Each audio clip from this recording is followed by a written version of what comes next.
Brian Krebs, Spam Nation, the inside story of organized cybercrime, from global epidemic to your front door.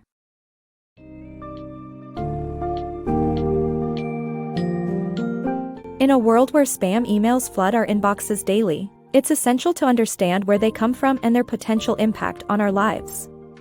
In the book A Spam Nation, the inside story of organized cybercrime, from global epidemic to your front door, author Brian Krebs takes us on a journey into the dark world of organized cybercrime. He reveals how spam emails can carry viruses and malware, sometimes turning our computers into botnets, used for various cybercrimes. The book also delves into the lives and operations of some of the most notorious cybercriminals and the rivalries between them, along with the role private companies and law enforcement are playing in the fight against this growing epidemic.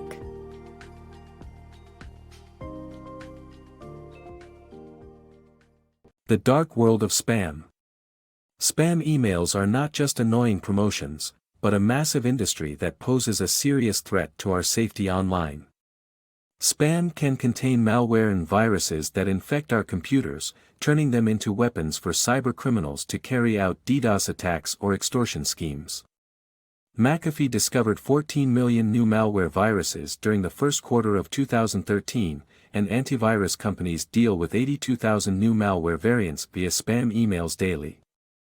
Governments are not exempted from DDoS attacks, and the consequences can be very severe, as seen in the Estonian government's experience in 2008 when a massive DDoS attack occurred, disabled most government websites for days, and disrupted essential services like online banking and medical emergencies networks. The spam industry revealed. The spam industry is led by a handful of cybercriminals who operate with utmost efficiency and profit. One such person is Pavel Wrublewski, who made a name for himself with his network of hardcore porn sites that specialized in violent material. Wrublewski also founded the crewtop.nu forum, which allows spammers to share secrets. He is behind ChronoPay, a payment service that has processed transactions for various cybercrime schemes while being the chairman of an anti-spam initiative by the Russian Ministry of Telecommunications.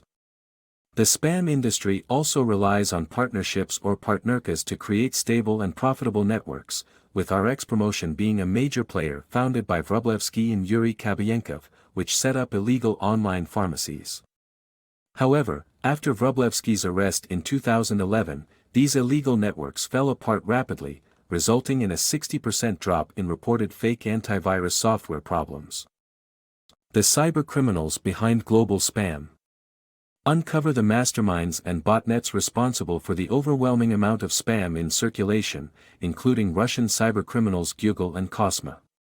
These spammers operate enormous networks of hacked computers and deluge the world with billions of spam messages daily, with one botnet producing 16 billion spam messages alone in 2008. These criminals live in luxury off their illicit earnings and have lured many programmers away from legitimate businesses. Cosma, for example, was paid $200,000 in commission for promoting pharmacy websites in just 1 year. In short, every day an army of cybercriminals sends countless spam emails, and it's time to learn who's behind it all. Rogue pharmacies and the dangers of cheap prescription drugs. Prescription medication can be expensive, and uninsured individuals may struggle to cover the out-of-pocket costs. Rogue online pharmacies arose as a result of this demand, offering cheaper generic alternatives for necessary medication. However, not all of these pharmacies were legitimate, with some selling fake pills or poisonous substances. As a result, consumers must exercise caution when considering purchasing from online pharmacies. The rise and fall of spam kingpins. Gusev and Wrublewski, two spammers behind the pharma partnerkas GlavMed and Spamit, turned against each other, leading to a costly and ruinous feud known as the Pharma Wars. The rivalry was fueled by paranoia and distrust as they both grew richer and more powerful. Gusev spent over $400,000 bribing officials to protect himself and go after Wrublewski, eventually leading to his imprisonment. However, Gusev was later forced to close down his business and flee the country under pressure from the law. The bitter feud ruined the spam industry and attracted the attention of politicians and law enforcement agencies, ending the profitable businesses of spammers. The Spam Wars. In the world of spam, there are anti-spam activists and cybercriminals. Blue Security, an anti-spam startup, came up with Blue Frog software to shut down spammers by flooding their inbox with requests from all of Blue Security's 522,000 users simultaneously. However, spammers retaliated by sending threatening messages to the founder. Due to the pressure, the startup's main investor pulled out, and the company shut down. This incident highlights the difficulty in fighting spammers as they often join forces to attack those who get in their way. The largest cyber attack in the history of the internet targeted Spamhaus, a non-profit tracking spammers. Cybercriminals bombarded the website with 300 billion bits of data per second for over 90 days, affecting hundreds of millions of internet users.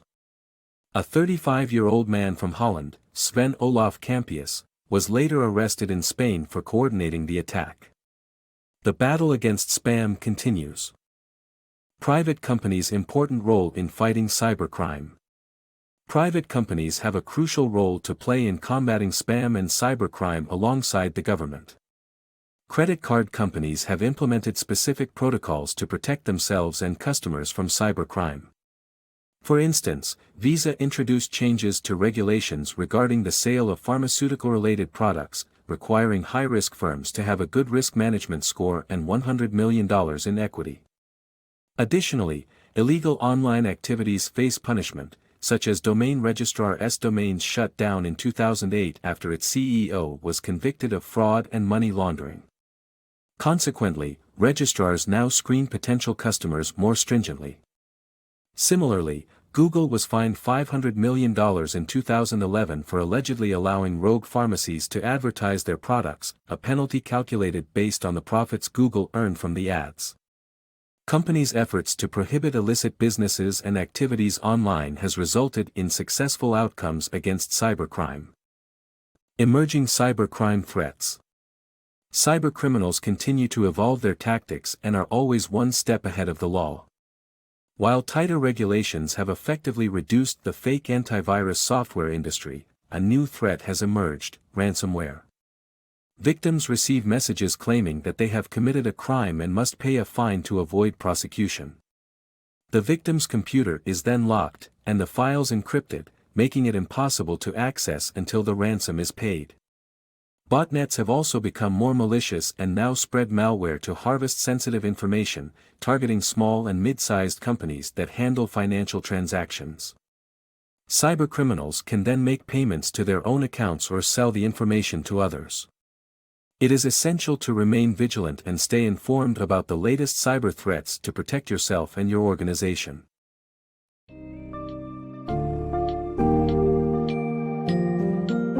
Spam Nation shines a light on the hidden and dangerous world of organized cybercrime, the people driving the industry, and the consequences of their actions.